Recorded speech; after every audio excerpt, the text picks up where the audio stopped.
I'd like to introduce you to our Rubble garden here at Calthorpe Community Garden. I started gardening here approximately 18 months ago. This area was just grass, poor grass at that. I tried experimenting with some planting here last year and very quickly realised that this entire hill, I'm not sure if the video will show, but this is all on an incline up here, creating a hill throughout this area. This entire hill is built on rubble. And we learnt that very quickly when we tried to do any digging in this area. For example, these piles of rubble at the back here all got pulled out of the earth here, and this gives you an idea of what it looks like underground in this area. So that posed a difficulty for us in terms of establishing planting in this area.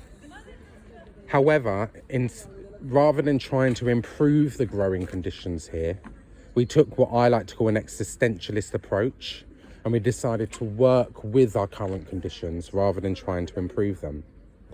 So we created, because the area is built on rubble, we created what we're calling our Rubble garden. We actually brought more rubble into the area, some crushed concrete and lots of sand and gravel, and we incorporated it into the existing rubble in this bed. We've then selected planting which is going to suit those environmental conditions rather than having to constantly battle against them. So we selected plants for their drought tolerant qualities and also for their ability to withstand low fertility soils. Most of the plants in this area are actually North African and Mediterranean. The whole of that region is defined in horticultural terms by its low fertility soils.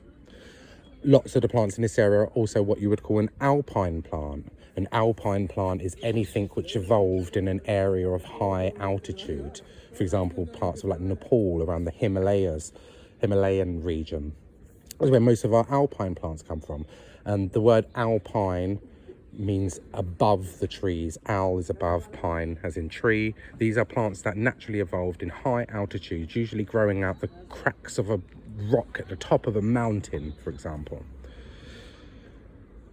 Now, a lot of what we're seeing here is actually still our summer flowers. We still have some remnants of tulips left, but we've got lots of wallflowers, erysimums, throughout this area, which were donated to us from Hyde Park Nurseries very, very kindly. However, it looks lovely at the moment, but this is actually going to be more of a summer bed.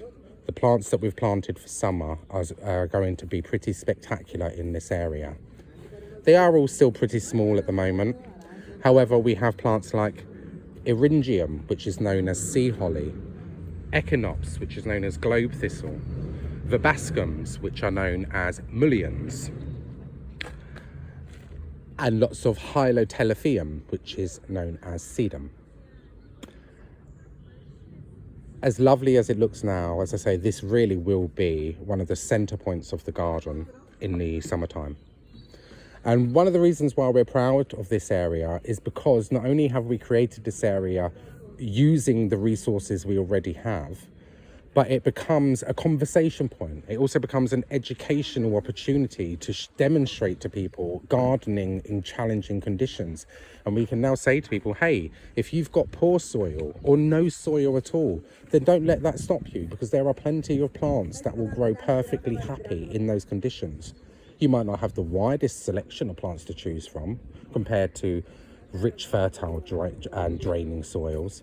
However, there are plants to which these conditions are perfectly suited. So selecting the right plant for the right place and working with the environment rather than trying to constantly battle against nature is what's going to produce results like this, but is also actually achieving an incredibly low maintenance garden.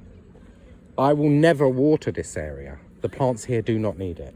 I will certainly never feed this area. I actually want to impoverish the fertility rather than ever improve it again. So if we're never watering, we're never feeding, this is about as close to low maintenance or no maintenance gardening as you're going to find. So as well as being educational, we hope it will also be inspirational for people, particularly as urban gardeners. We are often gardening in no soil or poor soil. Let this be an example to those people, and hopefully let this encourage them to take their environment, to work with it, and to hopefully create something similar to what we've achieved here. Thank you.